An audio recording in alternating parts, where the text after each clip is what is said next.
It is time to talk about the best books of 2024 according to this guy.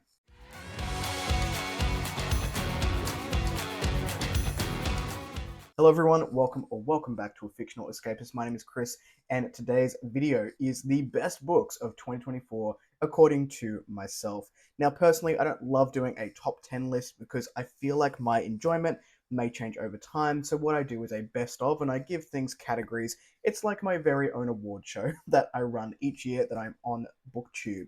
Before we jump into those today, make sure you check in the description box down below for links to my social media and Discord should you want to come along for the ride. There are 12. I couldn't stick to 10. So the best books of the year incorporate a number of different categories. I really challenged myself to only have one book per category. For the year of 2024, I read a total of 81 books, and I had a really good reading year. I've definitely settled into my reading tastes and sort of know what I'm going to enjoy and don't tend to gravitate towards things that I don't enjoy. So moving forward, I expect to continue to have fairly good reading years, which makes choosing one book for each of the categories I have here super difficult. But I did want to put that challenge out there and really sort of, I guess, challenge myself to go, all right, you've given yourself this category. What was the best for you in this particular category? And we'll go through them and the reasons why. The first category I have here is the best beta or alpha read that I did in 2024. And the reason for this is my reading or Goodreads reading goal has dropped over the last year or so. So when I started Bookstagram, I read 52 in a year, and then for the next 2 years, I read over 90 books, and this year I read 80 or 81, as I said before. And this is because I've been doing more alpha and beta reads, and that's been taking up more of my time. And I can't necessarily put those sort of reviews out until the books are released. And like even some of them I've done this year are releasing next year. So they may count towards that one. I know one of them I'm doing a beta as well. Anyway, I digress. So because I have upped the ante on the beta and alpha reads, I wanted to give that its own category because there have been some fantastic reads that I've had.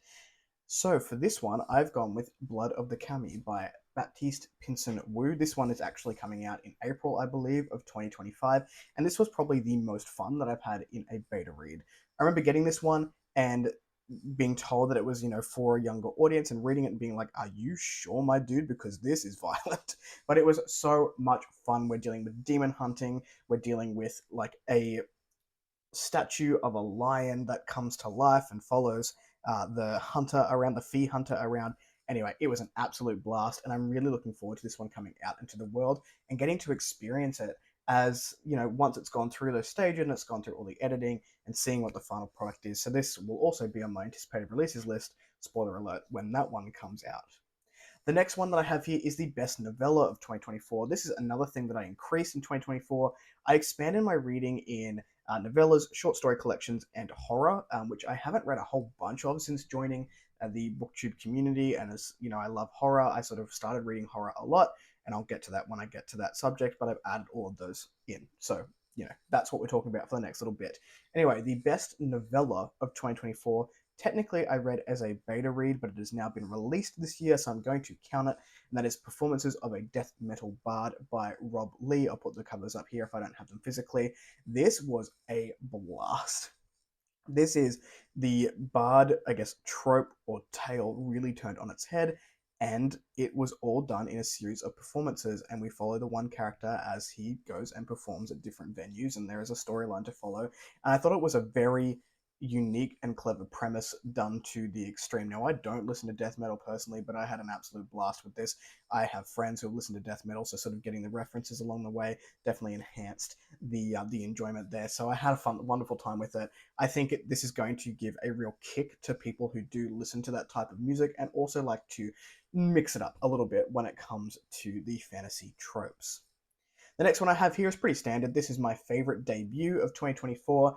I read a lot of indie. I'm very excited by indie, especially things like Spiffbo and SPSFC that come out, where I get exposed to a lot of new authors and a lot of new indie books. Debut of the year, and I have like a caveat to this one, which is why we have 12 and not 10 categories to talk about.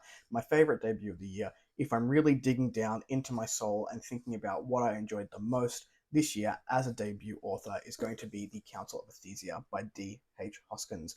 I love political fantasy, and this turned political fantasy on its head. It was a breath of fresh air. It was unique. It had the political intrigue, but we are following basically the events that happen after the big bad has been destroyed.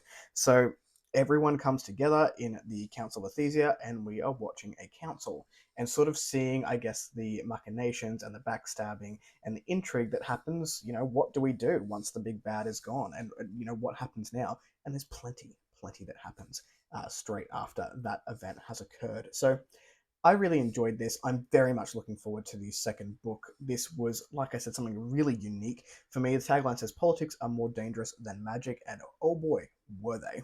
The next one I have here is the caveat to the favorite debut of 2024, and this is the most ambitious debut of 2024. The reason I love indie so much is because the authors can do what they want with their story, and they can go as hard as they want, which makes for some really, really ballsy debuts or debut stories, or stories, not debut stories, that come out of the woodwork, and this year was no exception. The most ambitious debut of 2024 that I read was An Exile of Water and Gold by Joshua Walker. This book was fantastic. It really honed in on sci-fantasy elements with environmentalism at the forefront, and I had a great time. It's an ambitious story based on Toy Story. If you know, you know. When you get to the scene, I remember talking to the author and being like, "Oh, that scene was that," from the movie, and also other things as well. But that one is the most fun for me to reference. But this really was a book that is unique in a way that if you wanted to read it at surface level, it is enjoyable. If you wanted to read deeper and take out meaning from the story, it is absolutely there. I would encourage you to do that if that is the type of reader that you are. I had such a good time with this. I read it slowly. It is one of those books that I know upon reread you're going to get more out of it, and another sequel that I can't wait for in 2025, hopefully. Hopefully it's coming out in the new year. The next category I have is the best horror read of 2024. So I mentioned earlier, I've been reading a lot more horror this year. It's just something that I sort of was in the mood for and I was gravitating towards and leaning more into just letting myself pick up things that aren't on the TBR because I wanted to.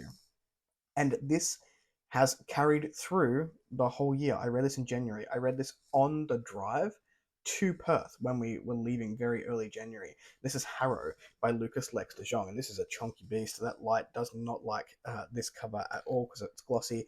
This is a small town folklore horror. We're dealing with the woods. We're dealing with potential possession. We've got sort of murder mystery elements in there. We've got a matriarchy. It was great, and I can't wait to read this again. It is chunky, so it is a time commitment, but it was such a good time for me. Not so much for the people in the books, but Lucas Lex de Jong really honed in on that slice of life, and I wanted to know what these people were doing because it was all sort of building for this horrific element, and the last 20% of this was absolutely nuts, and it was such a good time. So I had a wonderful, wonderful time with that. It is not the last Lucas Lex de Jong book that I'm going to be reading. I don't know what I'm going to pick up next. There's like a series of books that he's done, which are all standalones but sort of loosely connected. So potentially I'll go down that route, but it is still staying in my head to this day. Really fun horror novel. Next category I've got is the best short story collection of 2024. And for this one, I've got The Trees Grew Because I Bled There. Technically, it is also horror. This is by Eric LaRocca. Eric LaRocca has not missed for me yet. Their writing is so gut-wrenching. It pains me every time I read one, but it is so brutally beautiful, and they just do not shy away from really heavy topics. This is about love. There's a lot of talk about cancer in this one. There's a story about intrusive thoughts, and this was one of my top 5 reads of the year. My favorite story in this collection was Bodies Are for Burning, and that really sort of hones in on the intrusive thoughts of winning and what happens when that takes over our brains and we can't think of anything else. Incredible stuff. The first novel of Eric LaRocca's is coming out next year, and I cannot wait to read sort of a longer format because the short stories just hit so hard. The next category I have was probably the hardest one for me to pick personally, and because I read so many good sequels of 2024. So the next category is the best sequel that I read, in the year of 2024, and I had to go with Of Love and Loss by B.S.H. Garcia. I'll put the cover up here. Now, I read so many good sequels this year. Well, last year. What is time? Who knows? And Of Love and Loss really was such a gut punch. Like, it's in the title. The build up, the stakes, the amount of character work that was interwoven within this book, and it was a big book as well, around 800 pages, was just fantastic. I could not fault it at the end of the day. Even though it was a long book, it didn't feel long. It read very quickly, but you also had to take your time with it. The character interactions and just the really complex emotions that people had to go through, I felt them, and I don't often get that when I'm reading a book. So this one definitely sort of has to take the cake for me for the best sequel of 2024. It's criminal that I do not have these books on my shelves. I read them on ebook, and I will need to get them at some point because I can see myself, now that I'm mood reading and rereading, apparently, because my whole personality has shifted, I can see myself rereading these. Next up, we have the book that I cannot stop thinking about, or the best book that I cannot stop thinking about, and this is going to have to go to Jeff Vandermeer with Annihilation. Now, I'm holding up the collection here because I don't have just the one book. This is the Southern Reach trilogy.